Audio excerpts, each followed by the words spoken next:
vocês com a paz do Senhor. Aproveitando que estamos em pé juntos, eu quero convidar a todos para que possamos fazer uso da Bíblia Sagrada e de uma leitura bíblica que o Senhor colocou em nosso coração para juntos recebermos, meditarmos na boa palavra de Deus. No segundo livro histórico dos reis, o segundo livro histórico dos reis, não é aos reis, porque não é uma carta, é um livro. O livro dos reis é o capítulo de número 4, a partir do versículo 1, porque não lemos do versículo 1 ao versículo de número 7. Antes de fazermos a leitura bíblica e os irmãos encontrarem o texto que agora usaremos como base nesta palavra, eu quero mais uma vez louvar a Deus na sua infinita bondade por ter nos dado a oportunidade de estar com os irmãos aqui em Campos Belos, no estado de Goiás, já próximo à divisa do nosso querido estado de Tocantins, e ter a rica oportunidade de estar com esta igreja, com este lindo círculo de oração, essas irmãs abençoadas que trabalharam incansavelmente durante este ano, orando, preparando. Eu sei exatamente o esforço de cada uma delas para que esta festa pudesse se realizar.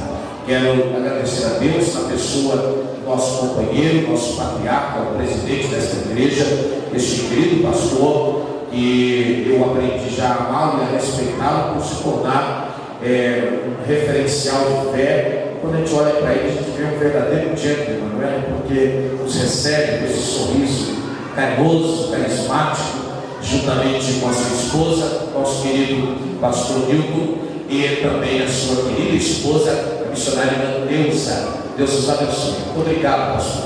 Eu agradeço, louvo a Deus pela vida de vocês. É realmente uma alegria poder conhecê-los. E cumprimentando o senhor e a senhora, pastor, eu quero justificar aqui esta querida igreja a minha ausência hoje pela manhã. Na verdade, eu estou vindo aí de mês de julho, para mim foi muito tenso. E ontem eu até pedi ao pastor Sardinha para que eu terminasse de pregar, eu fui direto me medicar ali no hotel. Eu estou com um problema muito sério na minha respiração, meu pulmão está fechado, dói para falar, dói para respirar. E hoje pela manhã, quem foi lá me visitar no hotel sabe que eu não estava realmente em condições de pregar para essa manhã. Mas graças a Deus, Deus soube o pastor Cristiano. Eu já fui formado, foi uma bênção aqui de manhã. Deus o abençoe. Tá bom? Também que esta igreja é uma igreja de muitos talentos. Eu fiquei maravilhado com os cantores e cantoras que tem aqui. O irmão Magrinho que louvou a Deus na hora da oferta. Cadê ele? Levanta a mão, o irmão Josué. Meu Deus, que coisa mais especial aqui nesse moço. Deus te abençoe. Que voz. Deus te dê graça e certamente aí vai fazer muito para Deus nessa caminhada. Também louvar a Deus, não tem o mesmo jeito de louvar a Deus pela vida dos nossos levitas, a nossa querida irmã D'Angela, que também é uma pessoa muito especial, seu esposo, o evangelista irmão Alessandro, que louvaram a Deus nesses dias, a irmã D'Angela louvando, o Alessandro lhe ajudando, lhe auxiliando na medida possível, para ser muito especial, revelando. E essa bênção de Deus que a irmã e por onde eu passo, aí mesmo que a senhora não está, as composições têm chegado nesse país todo. Deus te abençoe por esta humildade, esta forma especial de ser. Muito obrigado, Ana Neuza, sua família. Não tenho como agradecer tudo que vocês fizeram por nós nesses dias. Seus filhos, né, a irmã Alessandra, que nos atende lá, foram com a equipe, só que eles são exagerados, eles levam comida por uns 20. O batalhão do exército podia comer lá hoje à tarde, não tinha problema nenhum. Chegou a velha equipe, mais ou menos uns 8, parece uns cabelos levando, né, os presentes para o rei Salomão. É uma bênção de Deus, é muita coisa que chega lá no hotel. Eu não mexi nem detalhe do que tem lá, imagine que vocês imaginaram o que tem. No seu quarto também foi assim, né? Só de fruta lá dá para montar um pomar, né? Porque eles mandaram o ceasa inteiro lá para nós. Mas Deus abençoe, um braço muito especial. Vamos então para a palavra de Deus. Eu quero agradecer o irmão Nilvan também, que imagine se ele tivesse um joelho bom, porque o joelho difícil de andar ele já é bom desse jeito, prático, voluntarioso, né? E daqui a pouco a gente vai viajar já para Brasília, depois do culto. Deus te abençoe. Cadê ele? Está por aí? Está trabalhando? Lá atrás, hoje ele está. Deus te abençoe, irmão Nilvan. muito obrigado pelo seu carinho, sua esposa também, sua família. Deus abençoe. As irmãs do Círculo de Oração. Eu deixo aqui um beijo da minha esposa para todas vocês. Eu já falei ontem que eu gostei muito do conjunto, da forma que nós louvamos a Deus. E ontem realmente foi uma bênção de Deus aqui. E agora, novamente, nós receberemos a boa palavra do Senhor. Livro dos Reis, o capítulo é o de número 4, a partir do versículo 1 ao versículo de número 7, da boa palavra de Deus. Obrigado, meus irmãos aí do som, meu companheiro, e também mudou o tecladista hoje. Ah, é? Esse é outro? 2? Vai ser 2? Ah, um só. Então tá certo. Deus abençoe. Vamos lá tentar trabalhar juntos aí. Se pudesse deixar o som como eu peguei, no momento que eu peguei, daquele jeitinho que estava aí, eu posso falar um pouco mais distante. Eu sei que se melhorar, mas às vezes ficou um pouco mais afônico. Vamos então para a palavra. Isso. Glória, agora perfeito. Agora só fico com as duas mãozinhas para trás, que só pode dar glória a Deus. Se alguém me der amarrar as mãos para trás, assim, fica melhor. Deus te abençoe. Obrigado. Já ganhou os DVDs ou não? Vai alguém tem que trazer para eles. Alessandro, trazer uns DVDs para ele, um tecladista, 2 e 2 pelo menos, tá bom? E para vocês também, presentear a diretoria e a irmã também, tá bom? Vamos então para a palavra de Deus. Segundo livro dos Reis, o capítulo é o de número 4. Quem já encontrou, diga aleluia. Diz assim a Bíblia: e uma mulher, casada com um dos discípulos dos profetas, clamou a Eliseu dizendo: meu marido, teu servo, morreu, e tu sabes que o teu servo temia ao Senhor. E veio o credor a levar-me os meus 2 filhos para serem servos. E Eliseu me disse: que te hei eu de fazer? Declara-me o que tens em tua casa. E ela disse: tua serva não tem nada em casa, senão uma botija de azeite. Então disse ele: vai, pede para ti vasos emprestados a todos os teus vizinhos, vasos vazios, não poucos. Então entra e fecha a porta sobre ti e sobre teus filhos, e deita o azeite em todos aqueles vasos, e põe à parte o que estiver cheio. Partiu, pois, dele e fechou a porta sobre si e sobre os seus filhos, e eles lhes traziam os vasos, e ela os enchia. E sucedeu que os vasos foram cheios. E disse ao seu filho: traze-me ainda um vaso. Porém ele respondeu: não há mais vaso nenhum. Então o azeite parou. Veio ela e fez saber ao homem de Deus. E disse ele: vai, vende o azeite, paga a tua dívida, e tu e teus 2 filhos vivei do resto. Diga amém. Com a forma que vocês estão, eu quero que você agora feche os seus olhos e curva sua cabeça. Senhor Deus, mais uma vez, revela-nos a sua palavra. Traga-nos as essências deste texto, deste altinho horizonte da revelação bíblica. E que possamos sair desta noite, deste domingo festivo, desta igreja, todos nós dizendo em uma só voz, ouvimos a voz de Deus. Pelo Senhor fomos direcionados, mais uma vez fomos gerados em nós a fé. E ao entendermos a fé, só pode ser gerada por ouvir a sua palavra. Por isso, Deus, eu lhe agradeço por ontem, e agora lhe peço mais uma vez, use-me segundo a sua vontade. Traga cativamente destas pessoas para receber a porção da sua palavra, em nome de Jesus. Quem pode diga glória a Deus. Glória a Deus. Obrigado, pastor Sadia, também pelo seu carinho, atenção. Muito obrigado pela sua bondade na parte de Deus. Todos, por gentileza, olhem para cá. Eu sei que já são 9h15 da noite. Isso é domingo para segunda-feira. Algumas caravanas ainda vão voltar para casa. E muitos dos irmãos, se não a maioria, vão trabalhar amanhã bem cedo. Então eu não serei cansativo aos irmãos, mas eu tenho uma palavra de Deus ao seu coração. E eu preciso que você preste muita atenção agora para receber aquilo que Deus tem para todos nós mais uma vez. O capítulo 4 do segundo livro histórico dos Reis é um dos textos mais conhecidos de todo o Antigo Testamento. Algumas passagens bíblicas são mais conhecidas do que as outras, por serem mais citadas nos nossos cultos e também serem mais pregadas pelos nossos pregadores. Eu costumo lembrar de quando ainda era menino, frequentava a igreja que meu avô era pastor, antes mesmo de aceitar a Jesus como Salvador, eu já ouvia os grandes homens daquela época pregarem textos relacionados acerca deste capítulo 4 do segundo livro histórico dos Reis. Um texto que eu certamente, se eu convidar a todos que aqui estão, alguém vai levantar a mão, se não quase todos, e dizer: eu já preguei ou já ouvi alguém pregar uma mensagem relacionada a este capítulo número 4 do livro histórico dos Reis, o segundo livro. Mas para tanto, eu preciso chamar a atenção dos senhores e das senhoras para que possamos compreender aquilo que Deus certamente irá falar conosco mais uma vez. Vamos já, por gentileza, vamos prestar atenção.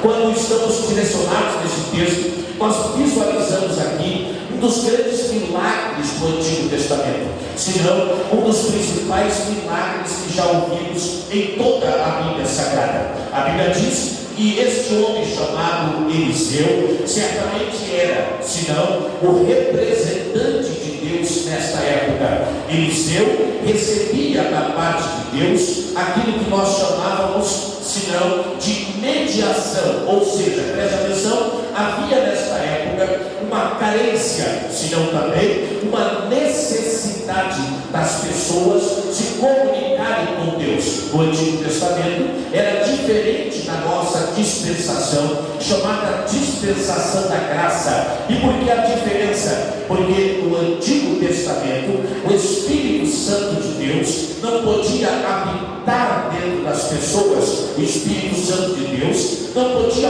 morar em nós, porque no Antigo Testamento o sacrifício de Jesus não havia acontecido como o sacrifício de Jesus não havia acontecido. Então nós estávamos presos na lei. Assim sendo, nós não tínhamos acesso aberto diante de Deus. O véu não havia sido rasgado e o caminho não havia sido liberado.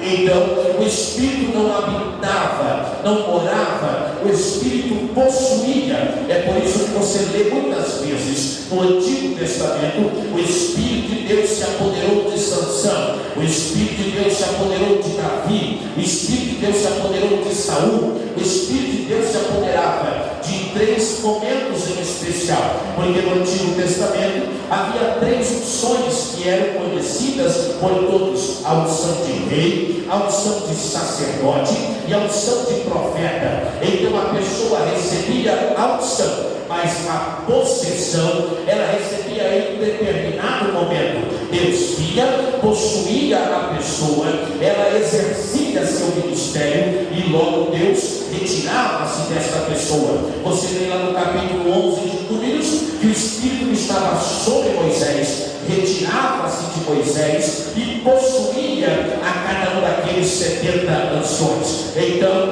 havia aqui nesta época uma grande carência, porque nós todos sabemos que neste período bíblico, para alguém ouvir a voz de Deus, não era como hoje. Você dobra o joelho aqui na igreja e Deus fala ao seu coração, fala à sua mente, fala a você através da palavra pregada ou de um profeta sendo usado pelo Senhor. Nesta época, então as pessoas que queriam ouvir a voz de Deus tinham que ir à casa de um profeta, e então este profeta ouvia o que a pessoa estava querendo saber, falava com Deus, Deus falava com o profeta e o profeta falava com esta pessoa. Era nesta época então que Eliseu era o representante de Deus, era o sucessor de Elias, era um homem a quem as pessoas denominavam representante de Deus, homem de Deus e profeta de Deus. Quando o rei ia para a guerra e queria saber se poderia receber a autorização de Deus para ir para a guerra, ele ia à casa de Eliseu, e então Eliseu falava com Deus, Deus falava com Eliseu, e Eliseu falava com o rei. Era neste momento então que entra no texto bíblico uma história conhecida por nós como a história da viúva do azeite. Os meus amigos ali de Anápolis, Daniel e Samuel,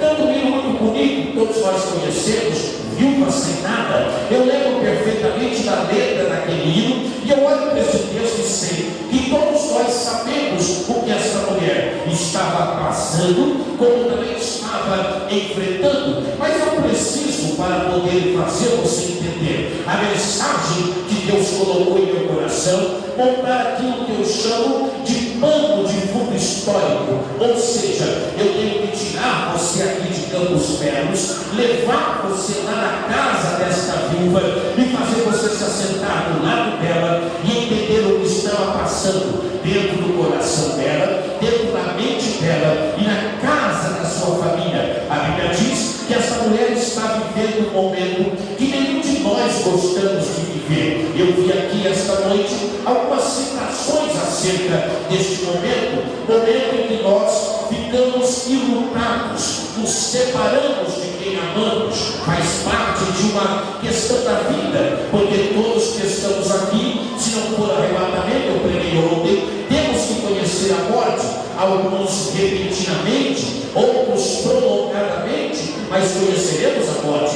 Agora, essa mulher está enlutada, ou seja, a sua casa está vivendo luto, o marido está deitado em um caixão, os filhos estão reunidos, os amigos de perto e de longe vieram dar uma última palavra de solidariedade e também de pesar, de pêsanos e assim por diante. Mas o fato é, não só a dor da morte deste homem é que vai trazer a esta casa e a esta família uma dor de perplexidade, de angústia, de pesar, de perdas e de frustração.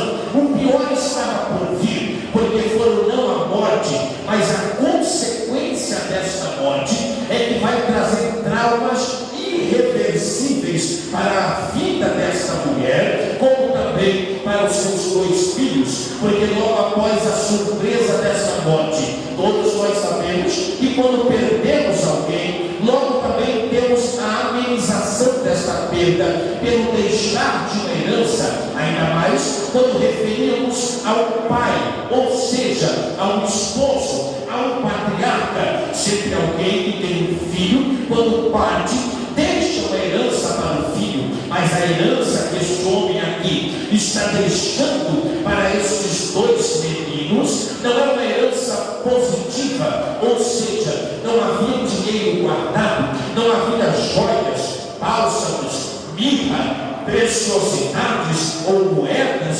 dracmas, como queira, não havia ouro e nem prata.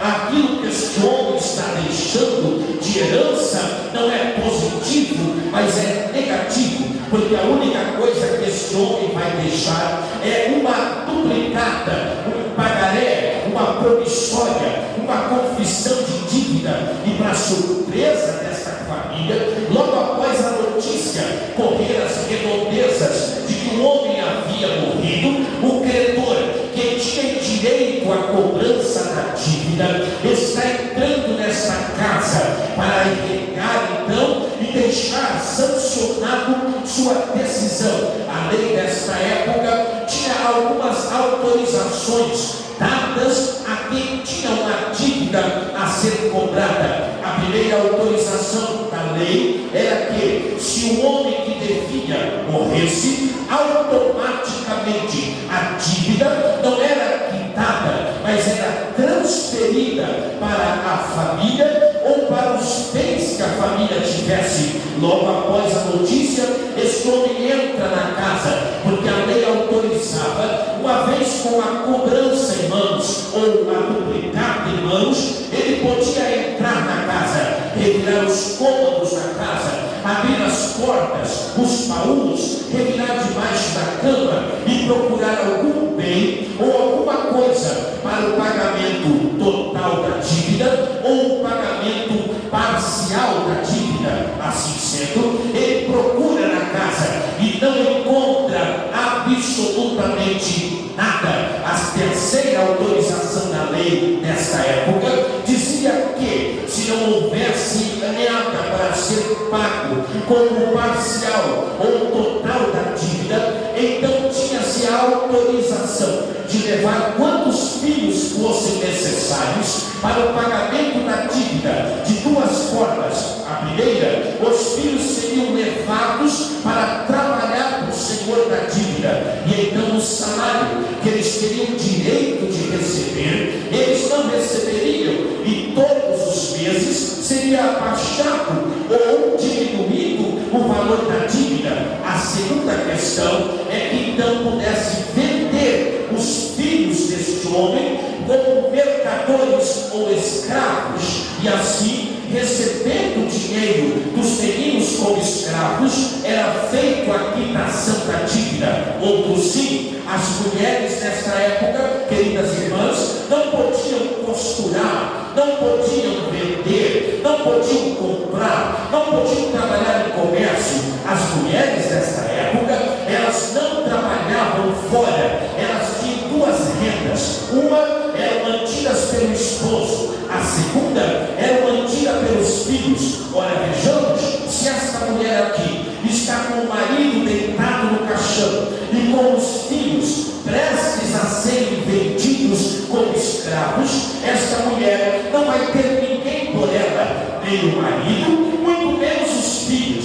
É este quadro de desespero que esta mulher aqui se encontra, e então ela olha na horizontal da sua vida e observa que não havia nada em que ela pudesse estender a mão, se agarrar, se abraçar, ou dizer: aqui tem uma esperança. Era no fim do túnel, era onde não havia mais luz que ela se encontrava, era no momento de dor, de angústia. E eu tenho certeza, neste momento aqui, todos desapareceram, porque na vida funciona assim: quando tudo está bem, as pessoas estão perto de você, mas quando tudo está mal, as pessoas desaparecem de perto de todos nós. É uma lei da vida, não tem como fugir dela. E então ela percebe agora que ela não tem mais nada, ela vai juntar os cacos da sua existência, aquilo que sobrou, os farelos da sua alma, e juntando isso aí, ela vai ir na casa do profeta. E eu tenho certeza que da casa dela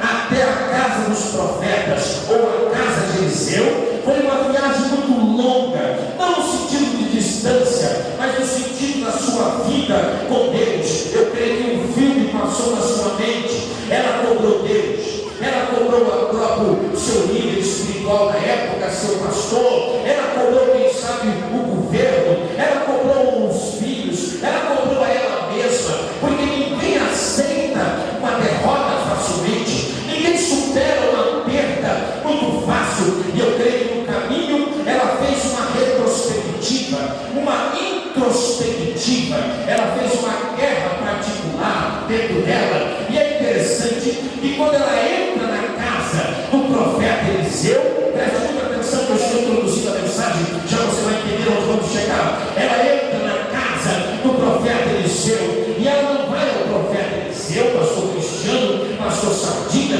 meu reverendo pastor Nilton, ela não vai na casa do profeta para cobrar dele, ou seja, para pedir dele, ou seja, dizer assim: me ajude. Ela não vai na casa do profeta como todos iam na época, dizer assim: me dá uma direção, qual é o caminho que eu tenho que seguir, o que eu faço para resolver o meu problema. Não, se você prestar atenção no diálogo, ela não vai pedir, ela vai exigir uma explicação, porque ela não entra na casa do profeta e diz: eu preciso de ajuda, homem de Deus. Não, ela diz: eu quero uma explicação, Eliseu. E eu imagino Eliseu de olhos arregalados e dizendo assim: o que essa mulher está dizendo?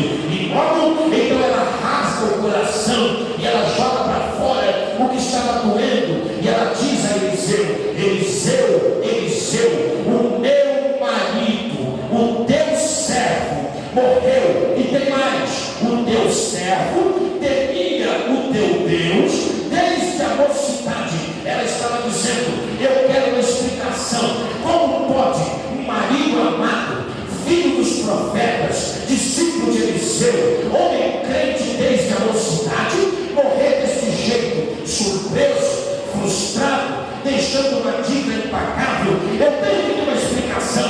Deus não podia permitir uma catástrofe desta acontecer na minha vida e na minha família. Em outras palavras, ela está dizendo: o teu Deus tem que me explicar o que é que ele fez e por que ele permitiu que isso acontecera. Senhores e senhoras, olhem para mim. Este homem aqui tinha um currículo invejável. Vamos considerar o currículo dele. Primeira participação do seu currículo: ele era um marido amado. Como o senhor sabe disso, pastor? Está na Bíblia. A Bíblia diz que ela chamou o seu marido e disse: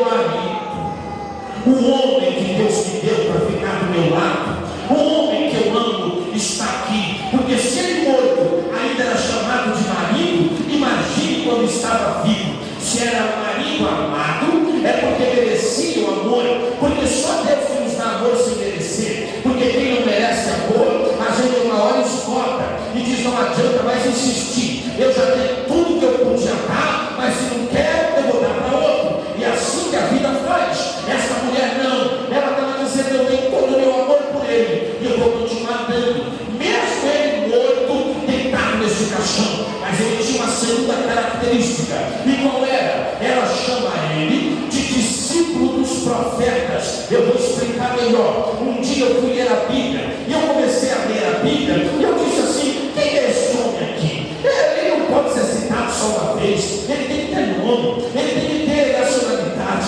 Eu nem sabia quem ele era. E aí, então, lendo a Bíblia, eu descobri o nome dele. O nome dele era Obadias. Quem era Obadias? Não é o Obadias dos livros profetas menores, chamado profeta Obadias. Não, em casa depois você lê, lá no primeiro livro dos Reis, no capítulo 17, a Bíblia diz que um dia havia seca na terra, 3 anos e 6 meses não chovia, e Acabe tinha um mordomo que se chamava Obadias, e esse mordomo era temente a Deus desde a mocidade. Ele era tão crente, mas tão crente, que ele tinha guardado numa caverna 100 profetas e sustentava eles com pão e também com água, no tempo que Jezabel queria matar todos os profetas do Senhor. Esse Obadias aqui também era discípulo de Elias. Se era discípulo de Elias e também discípulo de Eliseu, ele estava na cruzada do Carmelo,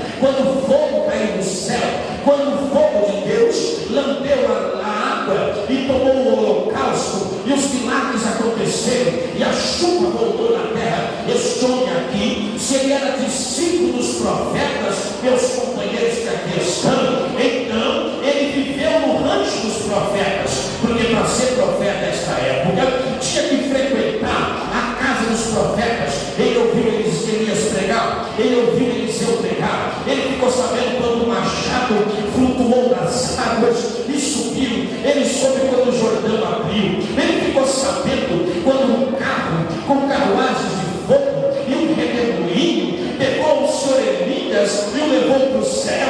Eu lembro também que ele ficou sabendo quando a capa de Elias caiu ao chão e Eliseu a levantou, e Deus disse: levei Elias, mas o Deus dos profetas continua na terra, e eu vou usar Eliseu. Esse homem aqui, quando ia para casa, ele chegava em casa e dizia assim: meus filhos, eu tenho alguma coisa para contar. E eu imagino os meninos dizendo: papai, o senhor tem o que para contar? É um milagre que o senhor fez através do poder de Deus? Ele disse: não, por enquanto eu não tenho milagre para contar, mas eu tenho milagre de Elias para contar, eu tenho milagre de Eliseu para contar, eu tenho milagre da farinha da panela para contar, eu tenho milagre do machado para contar, eu tenho milagre do Carmelo para contar, eu tenho milagre do Jordão para contar. Todo dia ele tinha um milagre para contar, mas isso aqui era só o seu currículo, porque ele também tinha uma terceira característica. E qual era, pastor? A Bíblia diz que quando a mulher fala com Eliseu, ela diz: meu marido, teu servo, temente a Deus desde a mocidade. Ou seja, este homem aqui, Obadias, era crente de berço, foi para a igreja no colo da mãe, cantava hino no colo da mãe, corria na igreja, dava trabalho para diácono, subia, descia, corria para lá e para cá, depois casou na igreja, foi diácono, presbítero, cooperador, evangelista, pastor, construiu igreja, fundou ministério, lutou para Deus, venceu Acabe e Jezabel, mas infelizmente, com toda essa história aqui, este homem morreu sem ver milagre, porque ele morreu falido, endividado e deixando a família de mal a pior. Levante a mão direita para o céu, por favor, todos que têm mão direita. Levante a mão esquerda para o céu, por gentileza. Coloque a mão direita no ombro de quem está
O que é que você tem em casa?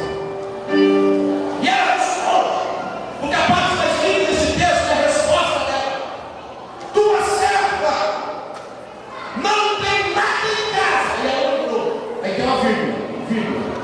Se não, uma botijinha de azeite. Eu não estava lá, Mas eu acredito que Eliseu disse assim: faz quanto tempo que essa botija está lá? Faz tempo. Ela está lá antes do marido morrer? Está lá antes dele morrer. Muito tempo. Então está reclamando do quê? O que você precisa, Deus deu antes do problema.